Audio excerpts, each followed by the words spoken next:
여러분 잘 지내고 계세요?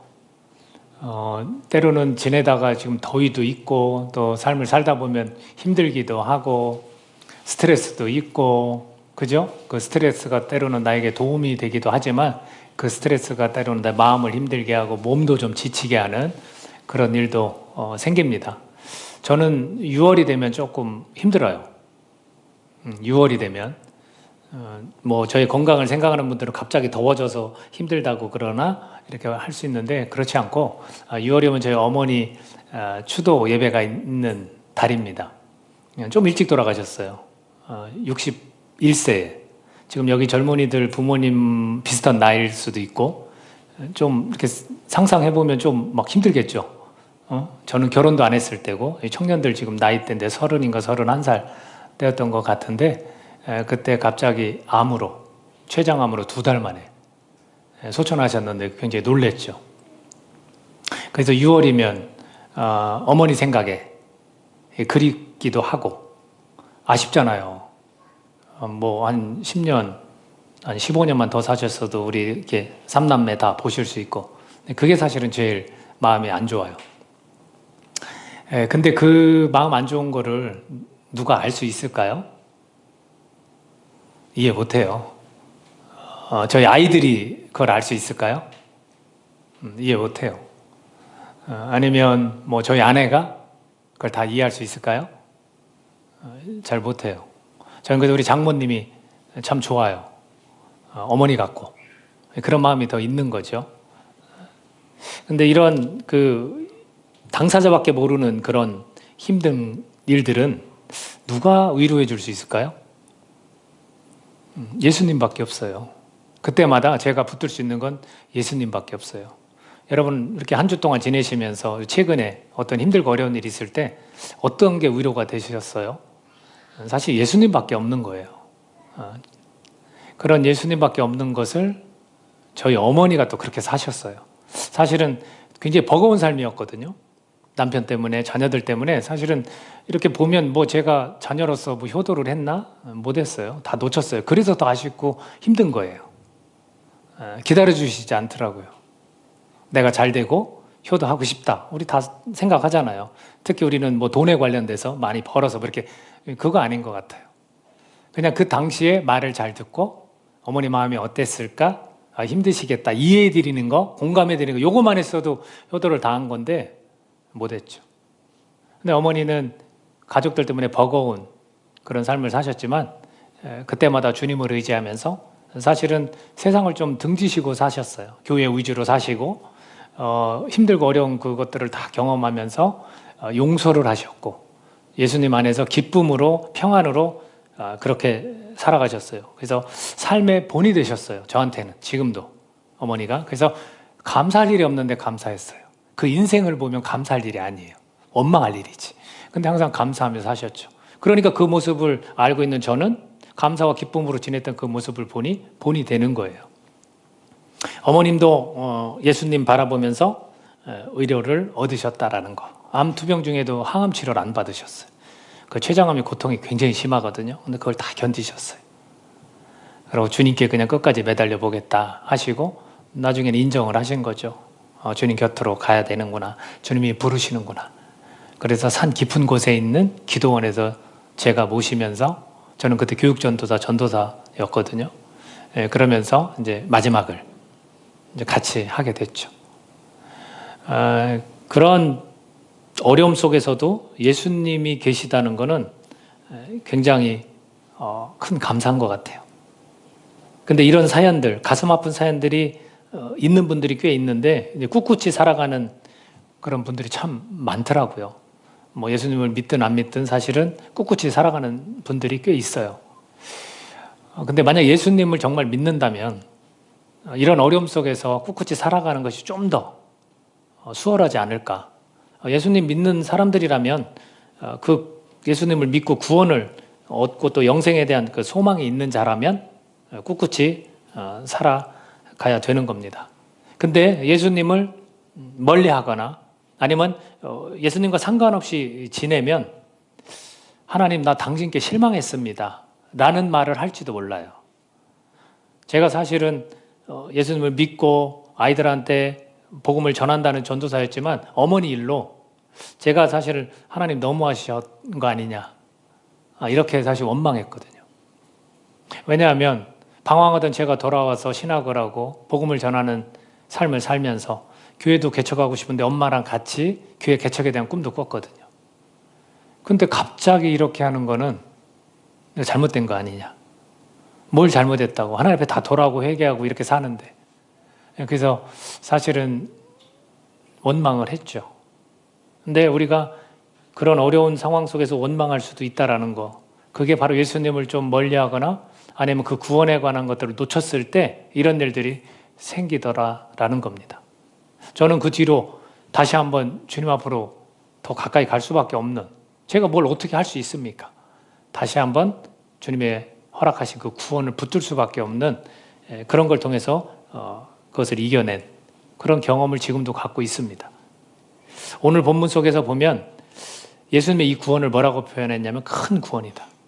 큰 구원이다. 아니, 왜 새삼스럽게 큰 구원이라고 표현을 하셨을까? 구원에 대한 얘기를 왜 하실까? 그것은 이유가 있었습니다. 왜냐하면 유대인들이 개종을 했어요. 유대인들은 예수님을 믿지 않는 사람들이에요. 근데 예수님의 이 복음이 부활하고서 막 퍼지기 시작을 했어요. 1세기 때 100년 이하의 때에 이런 사건들이 막 생기는 거예요. 병자들이 막 고침받고 그들이 회개하고 주님 앞에 막 통곡하고 돌아오고. 그러니까 유대인들도 내가 잘못 살았구나. 내가 알고 있던 이 율법이 결국엔 이렇게 완성되는구나 라고 뉘우치고 돌아온 사람들이 있었어요. 근데 그 사람들이 다시 유대인이 되는 거예요. 왜 그랬을까요? 왜 다시 그렇게 돌아갔을까요? 거기엔 나름대로 이유가 있었습니다. 우리가 너무나 잘 알고 있지만 이 당시에는 핍박이 있었습니다. 고난이 굉장히 심했어요. 예수님이 돌아가시고 몇십 년 후에 굉장히 어려운, 크리스천들에게 어려운 일들, 그래서 순교하는 일도 생겼습니다. 그랬을 때 그들은 모욕을 당했어요. 그리고 자기 인생에 있어서 자기가 손해를 보기 시작을 합니다. 그리고 재산이 다 털려요. 그리고 감옥에 들어갑니다. 내가 예수님 믿어서 잘된 게 있습니까? 내가 예수님 믿어서 왜 이런 험난한 길을 걸어야 됩니까? 결국 그들이 선택한 건 뭐냐면 다시 유대인으로 돌아가는 것입니다. 주변 환경에 일어나는 일들이 전혀 예상치 못한 상황으로 막 흘러가고 있습니다. 그래서 믿음을 버리고 믿음을 등지고 옛 생활, 옛 사람으로 돌아가라는 자들이 있었습니다. 그들에게 설명을 해주는 거예요. 구원이 있다. 큰 구원이 있다. 그걸 놓치면 안 된다. 우리가 읽은 2장 1절 한번 같이 읽어볼까요? 본문 2장 1절 같이 읽어보겠습니다. 시작. 그러므로 우리는 들은 것에 더욱 유념함으로 우리가 흘러 떠내려가지 않도록 함이 마땅하니라. 지금 이들이 흘러 떠내려가고 있어요. 이건 뭐냐면 미끄러졌다는 거예요. 내가 예수님을 믿다가 실족하는 거죠. 콱 걸려 넘어진 거예요. 상황이 이렇게 막 닥쳐오니까 나 이거 못하겠다. 나의 옛날 모습이 더 훨씬 나은 것 같다. 그때로 돌아가려고 하는 겁니다. 그랬더니 들은 것에 더욱 유념해야 된다. 들은 게 뭐겠어요? 하나님께서 구원을 주시는 그 구원 이야기를 들었습니다. 이들이. 그거 기억나지 않니? 이 구원을 받았던 적 기억나지 않아? 이 구원에 관한 성경의 많은 그 이야기들을 우린 들었어. 더욱 유념해야 돼. 그거를 마음에 담고 깊이 새겨서 계속 생각해야 돼. 그래야 이런 핍박과 어려움 속에서도 내가 그걸 이겨낼 수 있어 라는 것을 설명하는 거예요. 그러면 그러므로라는 접속사를 썼어요. 그럼 그러므로라고 할 때 그 앞장에 보면 설명이 쭉 나와 있어요. 그래서 그 설명한 게 뭐냐면 예수님이 어떤 분인지 다시 한번 얘기해 줄게. 그래서 예수님의 우월성에 대해서 이야기를 해요. 예수님은 굉장히 탁월하신 분이고 굉장히 뛰어나신 분이다라는 것을 설명해요. 그렇기 때문에 니네들이 들은 거를 계속 마음속에 깊이 새겨서 생각하고 기억해야 돼 라는 거예요. 그랬을 때 두 가지입니다.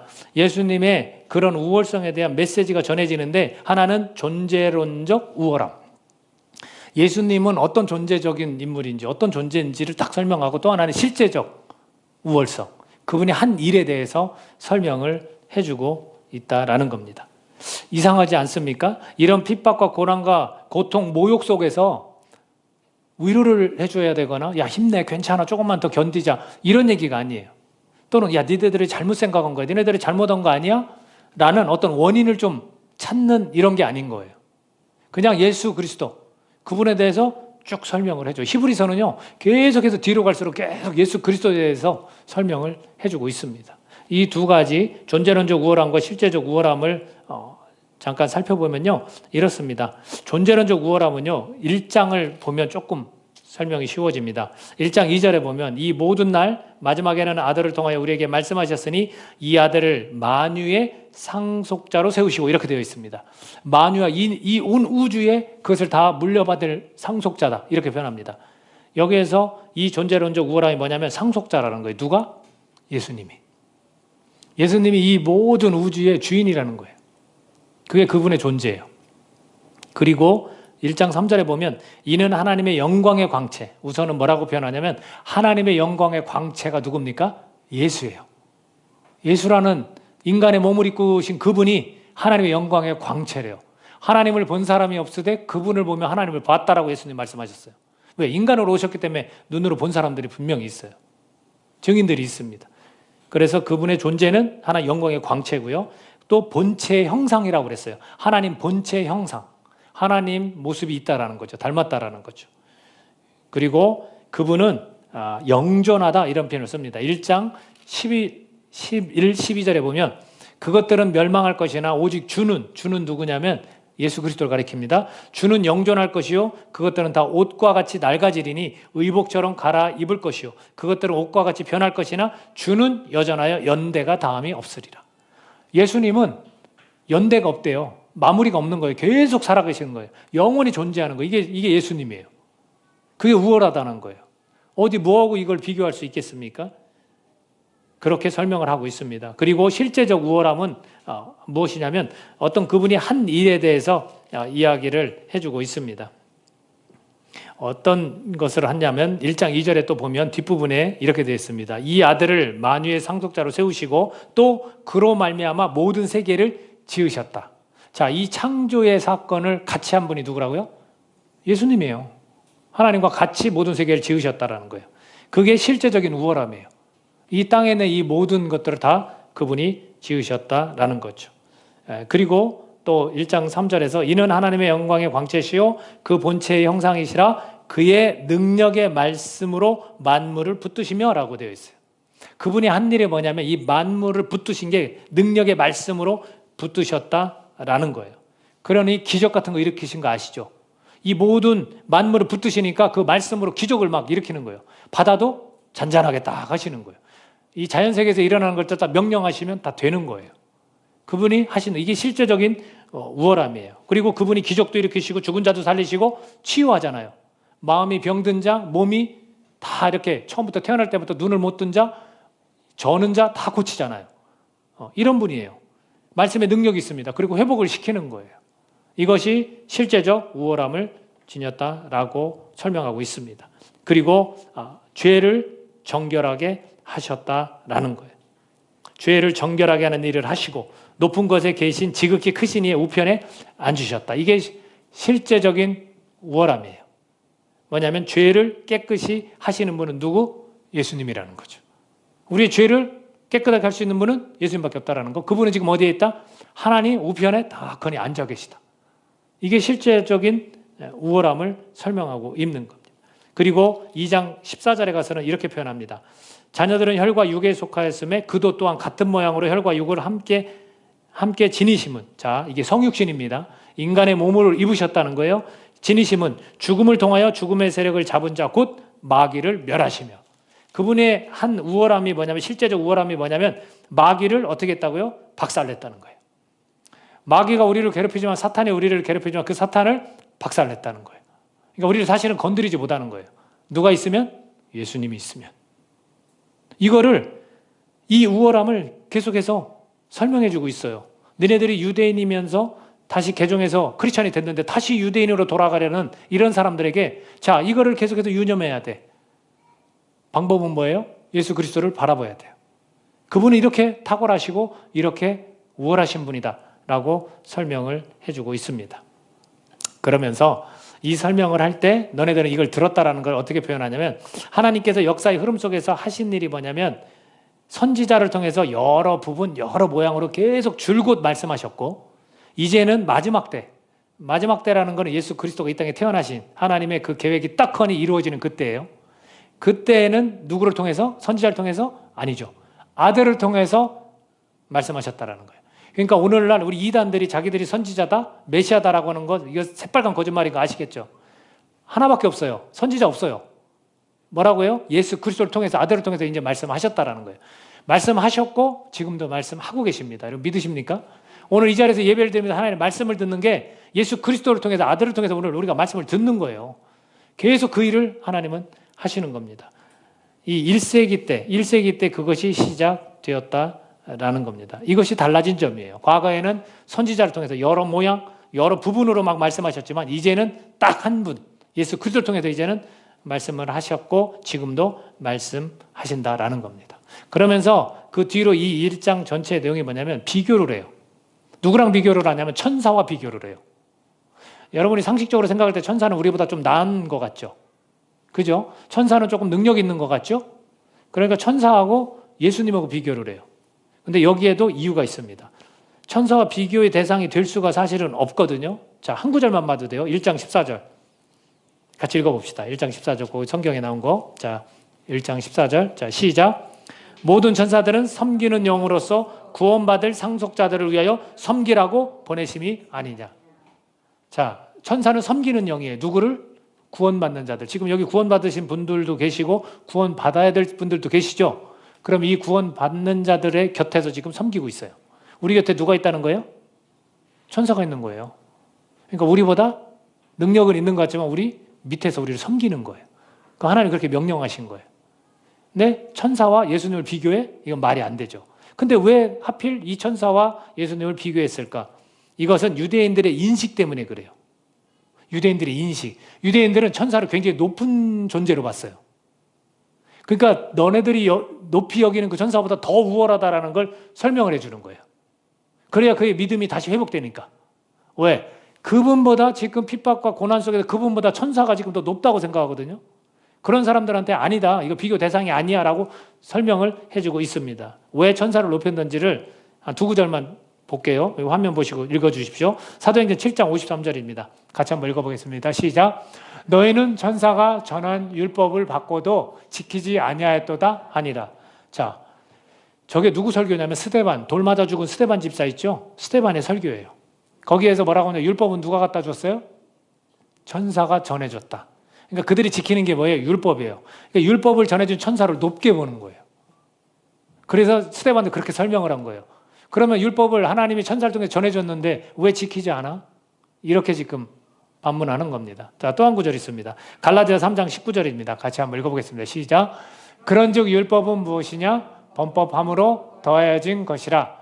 천사들을 통하여 한 중보자의 손으로 베푸신 것인데 약속하신 자손이 오시기까지 있을 것이라. 자, 뭐라고 되어 있습니까? 한 중보자의 손으로 베푸셨다. 누구를 통해? 천사를 통해. 누구를 얘기하는 것 같아요? 모세. 예? 그죠? 모세가 이 십계명을 받을 때 이 유대인들은 하나님께 우리는 직접 뭐 받은 것처럼 성경은 묘사하지만 천사를 통해서 이렇게 전달되었다라고 유대인들은 알고 있어요. 그래서 천사를 굉장히 율법을 전해다 줬으니까 굉장히 높게 여기는 거예요. 그들에게는 그것이 굉장히 소중한 것이기 때문에 지금 천사와 비교하면서 예수님의 우월성은 그보다 훨씬 뛰어나다. 천사는 그저 상속자들, 구원받을 이 하나님의 백성들, 하나님의 사랑하는 백성들을 옆에서 섬기는 영이다. 이렇게 결론을 내려줘요. 오늘 우리에게 예수님과 좀 견줄 만한, 나를 위해서 예수님과 견줄 만한 것을 여러분이 높이는 게 있어요? 더 소중히 여기는 게 있어요? 그럼 여러분 곤란한 겁니다. 예수님보다 더 우월한 건 없다라는 거예요. 그분이 하신 일을 통해서 우리를 구원해 주셨는데 그 구원은 큰 구원이라는 거예요. 구약에 하나님이 역사하셔서 구원한 것과는 비교가 안 되는 거예요. 그걸 지금 설명해 주고 있습니다. 그런 그 큰 구원을 이런 하나님의 아들을 통해서 주신 이 말씀에서 벗어났을 때 이 들은 것들에서 좀 이걸 멀리할 때 우리가 어떻게 되냐면 흘러 떠내려 갈 수도 있다라는 거죠. 다시 유대인으로 돌아가게 될 수 있다라는 거죠. 우리가 세상이 좋아서 세상으로 짝하면서 다시 살아갈 수 있다라는 것을 지금 말씀해주고 있습니다. 그들이 과거에 이 율법에 하나님의 말씀에 순종하지 않아서 죄를 범해서 어떻게 했다고 그랬어요? 보응을 받았다고 그랬어요. 우리가 놓칠 수 있는 게 이 보응이라는 단어라고 그랬어요. 내가 한 행동에 대해서 하나님 앞에서 예수님 앞에서 회개했으면 이 행동에 대한 책임 하나도 안 져도 된다가 아닌 거예요, 여러분. 죄는 용서됐지만 그 내 잘못에 대해서 하나님 물으신다는 거예요. 그게 보응이에요. 과거에 잘못은 했지만, 예를 들어 다윗이 밧세바를 잘못은 했지만 그 아들을 어떻게 했어요? 죽였어요. 하나님이. 왜? 거기에 대한 죄의 우리아, 그 남편 우리아를 죽인 거에 대한 죄가는 받아야 되는 거예요. 그러나 그 마음에는 죄가 용서됐고 죄책감이 없이 하나님 앞에 더 가까이 갈 수 있게 된 거죠. 그러니까 큰 구원을 등지면 보응을 피할 수 없지 않겠느냐. 그 이야기를 지금 하고 있습니다. 3절에 보면 오늘 본문 말씀, 우리가 이같이 큰 구원을 등한히 여기면 어찌 그 보응을 피하리요. 이렇게 되어 있습니다. 여러분, 우리가 이 믿음, 이걸 등지는 게 아니라 세상을 등져야 되는 거예요. 우리를 구별해서 불러냈기 때문에 세상과 등진 거예요. 그러면서 동시에 구별된 자가 세상에 들어가서 이 복음 맡은 자로 살아가는 거예요. 성령이 함께하고 천사가 수종 들면서 같이 살아가는 거예요. 근데 다시 그걸 다 버리고 세상에 다시 들어가? 이건 아닌 거죠. 다시 들어갈 때는 내 안에 성령께서 함께 하시고 천사가 수종 들면서 세상 가운데 이제 살아가는 거예요. 이게 큰 구원이에요. 근데 그걸 놓치면 보응을 받을 수밖에 없다라는 거죠. 그것을 설명해 주고 있습니다. 이 큰 구원은 다른 말로 표현하면 완벽한 거예요, 여러분. 구원은. 하나님의 구원은 완벽합니다. 믿으십니까? 하나님이 실수하지 않으셔요. 나를 구원했다면 그건 완벽한 거예요, 여러분. 그것을 내가 유념하지 않기 때문에, 그걸 기억하지 않기 때문에, 마음 깊이 새기지 않기 때문에 내가 자꾸 세상에 타협하고 세상 속에서 자꾸 물들어가는 거예요. 돌아가고 싶고 옛사람의 습관들이 나오는 거예요. 하나님의 구원은 완벽합니다. 내가 그걸 놓치지만 않으면 천사가 수종 들면서 내 안에 성령께서 내가 그런 세상에서 했던 옛 습관들을 하지 않게 되어 있어요. 놓쳤기 때문에 그래요, 자꾸. 유대인이 더 좋은 이유가 바로 이거거든요. 큰 구원을 유념하지 않기 때문에. 들었던 것을 다 멀리하기 때문에. 그것을 오늘 우리에게 주님은 들려주고 계십니다. 보훈 받지 않기를 원하시는 거예요. 그렇게 되지 않기를 주님은 원하시는 겁니다. 여러분, 구원에서 멀어지는 삶. 구원을 일회성으로 생각하면 여러분 큰 착오입니다. 구원은 일회성이 아니에요. 우리가 구원받을 때 어떤 심정이냐면 진짜 날아갈 것 같아요. 천국 같아요. 막 눈물도 나고 회개하면 와, 저도 그때가 기억나거든요. 근데 삶을 보세요. 그 기쁨이 계속 이어져요? 이건 또 다른 차원이에요. 그래서 구원을 일회성으로 보면 안 되는 거예요, 여러분. 이게 우리 신앙인들이 조심해야 돼요. 아니, 나 왜 그때 구원받았을 때 그렇게 기뻤더니 이 구원이 의심스러워. 구원이 없어진 건가? 이렇게 생각할 필요가 없는 거예요. 그거 잘못 알아서 그래요. 자, 보십시오. 구원은 티켓이 아니에요, 여러분. 천국에 들어갈 때 입장, 표가 있으려면 그 티켓으로 우리 생각하는데 그거 절대 아닙니다. 구원은 그게 아니에요. 이게 한국 기독교가 이게 잘못 가르쳤어요. 그냥 구원만 받으면 된다라고 가르쳤어요. 아니에요. 구원은 티켓이 아니다. 따라해볼까요? 구원은 티켓이 아니다. 구원은 이루어 나가는 것입니다. 구원은 이루어 나가는 것이에요. 한 곳만 더 찾아보겠습니다. 화면 봅시다. 빌립보서 2장 12절 같이 읽습니다. 자, 시작. 그러므로 나의 사랑하는 자들아, 너희가 나 있을 때뿐 아니라 더욱 지금 나 없을 때에도 항상 복종하여 두렵고 떨림으로 너희 구원을 이루라. 자, 저 구원을 이루라고 표현하는데 저게 사도 바울이 지금 감옥에서 편지를 쓴 거예요. 나 없을 때나 있을 때나. 내가 있을 때는 단속으로 하는 거죠. 쉽게 말해서. 야, 너 구원 놓치면 안 돼. 그럼 자꾸 훈련을 하고 교육하고 가르치는 거예요. 근데 나 없으니까 어떻게 하라는 거예요? 너 구원 등한시하면 안 돼. 믿음 등한시하면 안 돼. 이거 네가 들었던 거 유념해야지. 그렇지 않으면 안 돼라고 지금 가르치는 거예요. 그래서 구원을 뭐라고 표현합니까? 이루어 나가는 거예요. 일시적으로 한 번에 딱 구원받아서 모든 것이 해결되는 게 아니라 이게 이단이 갖고 장난치는 거예요. 그게 아니라 우리는 그 구원을 잘 가꾸고 이루어 나가고 유념하고 간직하고 계속 생각해야 되는 거예요. 그래서 삶에서 힘들고 어려운 일이 있을 때마다 힘이 나는 겁니다. 위로가 되는 겁니다. 믿으세요? 지금 힘드시다면 뭘 하셔야 돼요? 하나님이 베푸신 큰 구원, 예수 그리스도가 어떤 분인지를 기억해야 돼요. 그분이 얼마나 우월한지를, 얼마나 탁월한지를, 얼마나 완벽한 구원으로 나를 이끄셨는지를 우린 계속 생각해야 돼요. 그래야만 힘들고 어려운 상황 가운데서 위로가 되는 거예요. 힘이 나는 겁니다. 여러분 꼭 믿으십시오.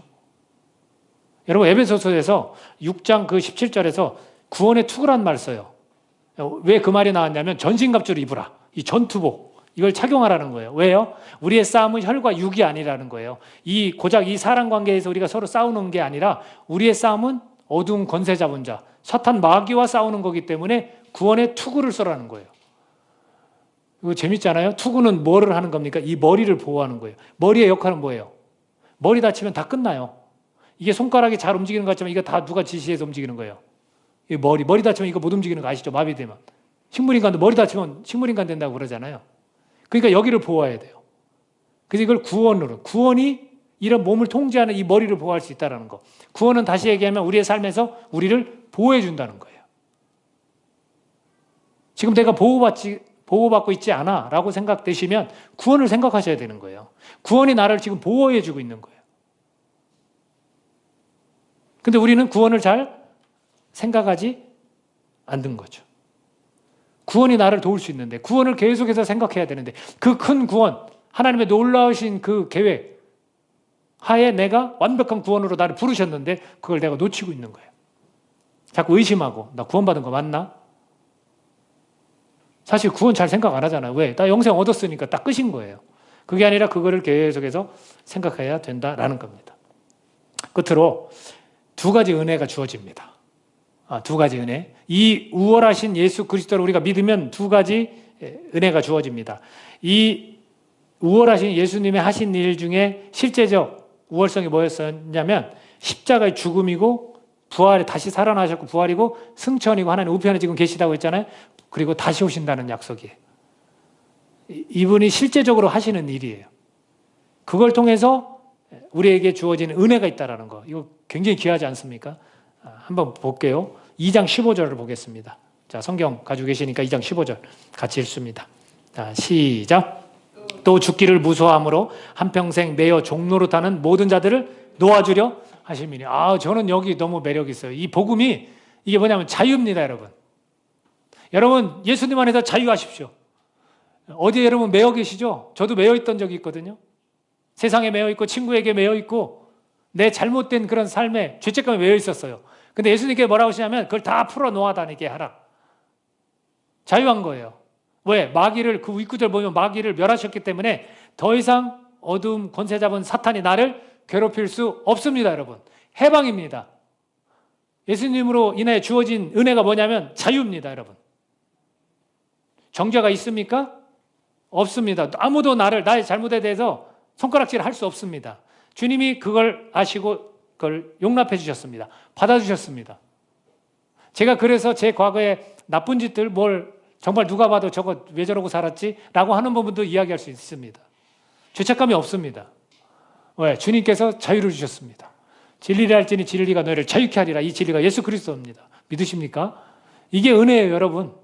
누가 여러분을 막겠습니까? 누가 여러분 죄책감을 가지고 뭐라고 하겠습니까? 여러분 자유하십시오.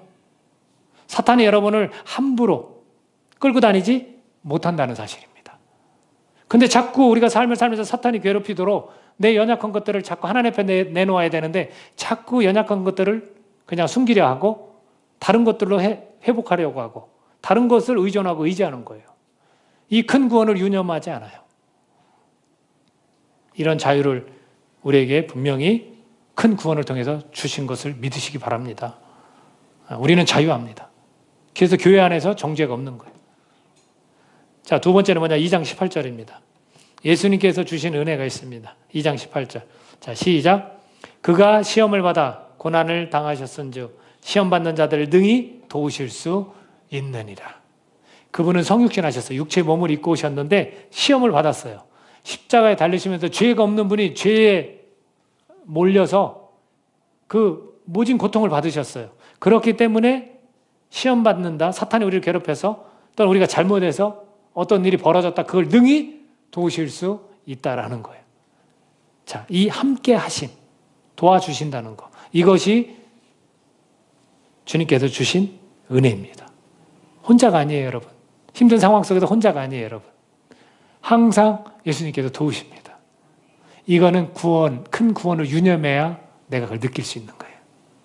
혼자인 것 같잖아요. 주님 침묵하시는 것 같잖아요. 하나도 안 도와주시는 것 같잖아요.